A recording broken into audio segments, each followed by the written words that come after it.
سے 4,24,000 آسمانی سال پہلے جب کوئی بھی وجود موجود نہ تھا تو صرف ایک اللہ تھا۔ اس اللہ نے یہ چاہا کہ اس کے علاوہ کوئی ایسا موجود ہو جو اس کی خدائی کی وسعتوں سے لے کر اس کے کبریائی کے مقامات تک اور اس کے کبریائی کے مقامات سے لے کر اس کے قدرت کے کمالات تک اس کے تمام معجزات کو جان کر اور اس کی طاقت کو پہچان کر اس کی تعریف بیان کرے۔ تو اس اللہ نے حکم کن کو نافذ کرنے سے 4,24,000 آسمانی سال پہلے اپنے وجود کی پہچان کرانے کے لیے اپنے ہی نور میں سے ایک نور کو تخلیق کر دیا۔ بس جیسے ہی وہ نور تخلیق ہوا تو وہ نور اپنے خالق کی خدائی کو جان کر اس کی کبریائی کے مقامات کو پہچان کر اور اس کے قدرت کے کمالات کو جان کر اس کی تعریف کرنے لگا، اور یہ نور لاکھوں سال تک مسلسل اپنے خالق کی تعریف کرتا رہا۔ بس لاکھوں سال کے بعد اس نور کو بنانے والا پروردگار اس نور کے انداز میں اپنی تعریف سن کر اس نور سے اس قدر متاثر ہوا کہ اس پروردگار نے اس نور کو عزت کے اعلیٰ مقامات عطا کرنا چاہے تو بس ایک حکم جاری کیا، اور اس حکم کے نتیجے میں 12 حجابوں کو وجود میں لایا گیا، اور پھر ان 12 حجابوں کے وجود میں آنے کے بعد یہ نور ان 12 حجابوں میں بھی جا کر اپنے خالق کی پھر سے تعریف کرنے لگا۔ اللہ کے حکم سے اس نور کے لیے جن 12 حجابوں کو وجود میں لایا گیا تھا تو ان 12 حجابوں کے نام حجاب قدرت، حجاب عظمت، حجاب عزت، حجاب خیبت، حجاب جبروت، حجاب رحمت، حجاب نبوت، حجاب کبریا، حجاب منزلت، حجاب رفعت، حجاب سعادت اور حجاب شفاعت ہے۔ یہ نور پہلے حجاب قدرت میں 12,000 سال تک سبحان العلی الاعلی، دوسرے حجاب عظمت میں 11,000 سال تک سبحان عالم السر والخفی، اسی طرح تیسرے حجاب عزت میں 10,000 سال تک سبحان الملک المنان، حجاب خیبت میں 9,000 سال تک سبحان اللہ وبحمدہ، حجاب جبروت میں 8,000 سال تک سبحان کریم الاکرم، حجاب رحمت میں 7,000 سال تک سبحان رب العرش العظیم، حجاب نبوت میں 6,000 سال تک سبحان رب العزت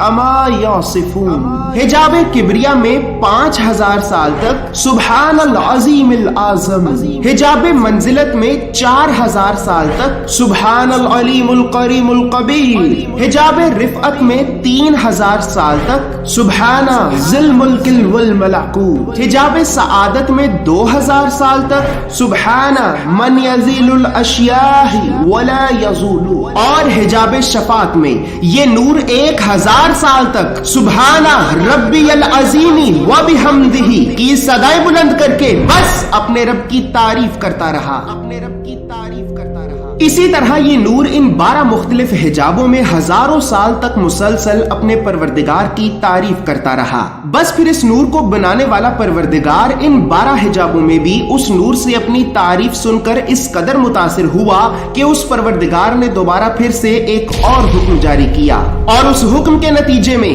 کرسی کو وجود میں لایا گیا۔ اسی طرح کرسی کے بعد لوح اور لوح کے بعد قلم کو پیدا کیا گیا، اور پھر پروردگار کی طرف سے قلم پہ یہ حکم جاری کیا گیا کہ اے قلم اپنے بڑی تعریفوں والے پروردگار کے نام سے لکھنا شروع کر۔ تو قلم یہ عرض کرنے لگا کہ اے میرے پروردگار کیا لکھوں؟ تو پروردگار نے قلم سے یہ فرمایا کہ اے قلم اپنے لکھنے کی ابتدا میرے اس کلام سے کر کہ لا الہ الا اللہ محمد رسول اللہ، محمد رسول اللہ۔ بس جیسے ہی قلم نے نام خدا کے ساتھ نام محمد کو سنا تو عرض کرنے لگا کہ اے تمام تعریفوں والے میرے پروردگار، یہ اتنے عظیم مرتبے کا مالک کون ہے کہ جس کا نام تو اپنے نام کے ساتھ لکھنا چاہتا ہے؟ تو پروردگار نے قلم سے یہ فرمایا کہ اے قلم اگر تو جاننا چاہتا ہے تو پھر جان لے اور اس کے مقام کو پہچان لے کہ یہ میرا محبوب اول ہے، وہ محبوب کے جس نے سب سے پہلے تیرے رب کی عبادت کی، تیرے رب کا ذکر کیا، اور جب تیرے رب کی تعریف بیان کرنے کے لیے کوئی موجود نہ تھا